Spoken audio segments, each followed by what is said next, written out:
Call Jacinda Ardern. Mr. Chair, I have to say that I am disappointed that the member who is sponsoring this bill allowed his contribution to disintegrate, unfortunately, at the end there. I think it's best that for the tone of this debate that we don't descend to the naming of individual cases, and I know on this side of this House we're certainly trying to avoid that, except where it comes to trying to disprove some of the misinformation that's flying around what the current legislation does. But I do really want to start by saying that I still believe that the onus for proving that this legislation is necessary sits with the promoter of that bill. And so I listened carefully to the contribution made by Mr Quinn, who I do spend quite a bit of time with in the Justice and Electoral Select Committee, and I'd like to come back to later on as to whether or not this bill did go to the right Select Committee. I think Mr Quinn would have enjoyed being on the committee that considered it, and it would have been a better place for it. But I listened carefully to his contribution so that I could better understand why we are here and why we are debating this piece of this legislation. Because I do take our role here seriously. I hear Mr Bridges is making a few little snide jokes over there, but I do take our role here in scrutinising this very seriously. So I did listen, and the first reason I heard from Mr Quinn was that we are looking at this bill because he takes his guidance from his peers. And people believe that no prisoners currently can vote, and therefore that is what the legislation should be. Now, personally, I expect a little more analysis than that, but even if we were to take that argument, aren't his peers the people who came to Select Committee? Or is he denying that the people who presented at Select Committee had any right to take a position? Because if we were listening to the peers of his that came to Select Committee, 50 of them were against this piece of legislation. 50. 2 were in favour. So if we were listening to Mr Quinn's peers and the people of New Zealand who know that their ability to access and persuade members of Parliament is via the Select Committee process, they were overwhelmingly against this piece of legislation. Now, I invite any member from the government to stand up and explain to me why their view should not be taken into account on this piece of legislation, because as far as I'm concerned, they are our peers. But I'd also like to say that although absolutely listening to the members of the public is incredibly important, the onus is also upon us to take responsibility. It is a cop-out simply to say everyone thinks this is the way it should be and therefore it will be so. We have the responsibility to make the hard decisions in this House, and that means weighing up the evidence, weighing up our responsibilities that are incumbent upon us, whether it be through the Bill of Rights or human rights legislation or just good conscience.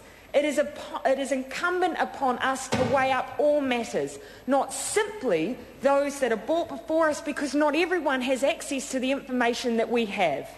And we are in a privileged position as members of Parliament in that regard. We must take everything into account, and I'm still none the wiser as to whether or not the member or even the government has done that. The second reason I heard from the sponsor of this bill, Mr Quinn, was that we should stand on our own, and just because every other country does not have a piece of legislation like this, almost that becomes a reason to do it, because we'd be making a point. I think probably the only point we'd be proving is that we were wrong and everyone else was right, and perhaps when the legal challenges come through we'll be proving that. The third reason was because of the technical issue around the 3 years being an arbitrary cut-off for someone being able to access the right to vote when they're in prison, and therefore that there wasn't any good basis for the 3 years, except that when someone travels overseas, is even resident overseas, they're eligible to vote if they set foot in New Zealand once during that time. Really, the question comes down to this. Do we believe that anyone who is in prison at any point during their term of imprisonment should be eligible to vote? At any point in their term of imprisonment. Actually, the cut-off point then becomes a point of debate. But the black and white question is, should anyone at any point in their term of imprisonment have the right to vote?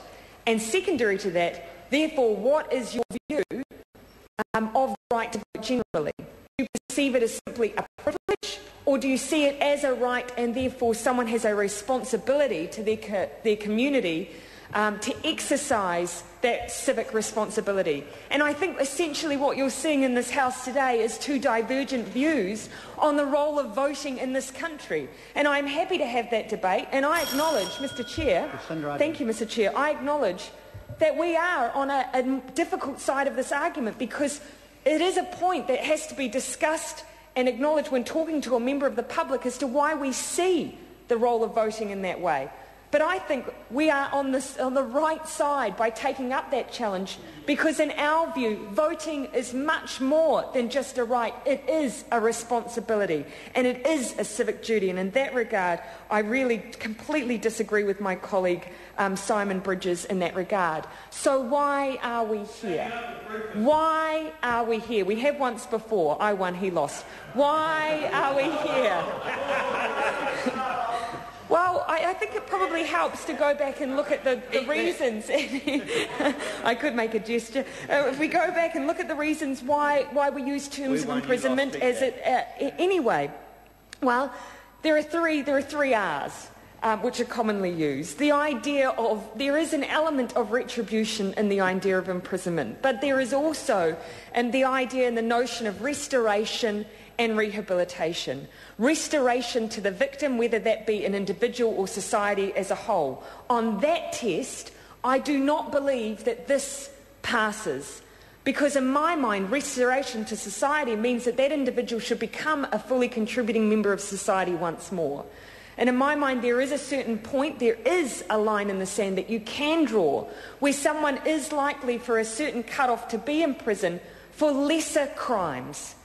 And those are the individuals that we should be making sure that we are ensuring are making a full contribution to society and exercising their responsibility.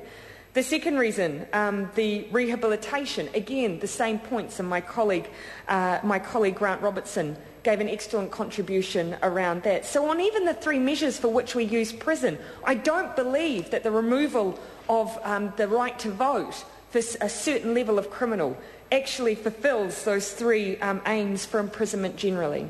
And I do want to make a point of clarification here. Simon Bridges, during his contribution, well actually it was suing someone else's, made an interjection that the real reason then that this bill is before the House is because it makes us feel better. I think that probably fulfills the third contribution, that actually this is just about blanket retribution without much analysis sitting behind it.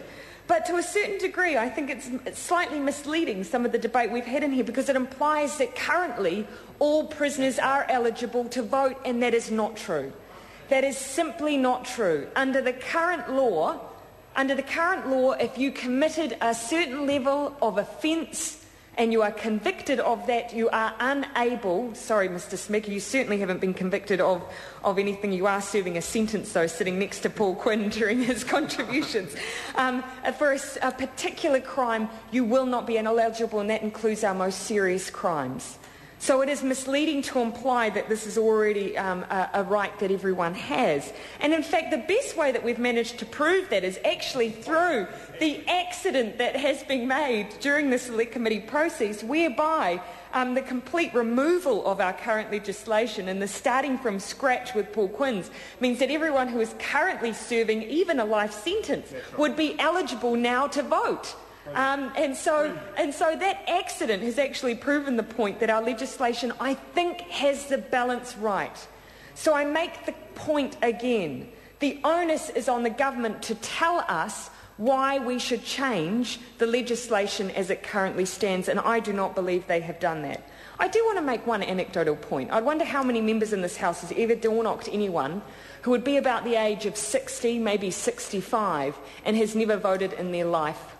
I have. A few people probably in this House have. But the person I came across had never voted in their life because they'd served a couple of short stints in prison. They'd been denied access at various points in their life, or had never been given the opportunity to take up the responsibility that was there. And at that age, probably never would. And it did give me pause to think about that person, because I door-knocked them when they were back in their residence. And it was a civic responsibility that they should have at some point in their life taken up and never had.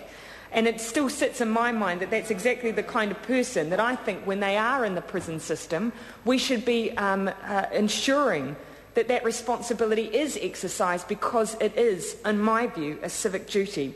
I want to come back to the process that we went through in considering this bill. This bill should have gone to the Justice and Electoral Committee. It's electoral legislation. It should never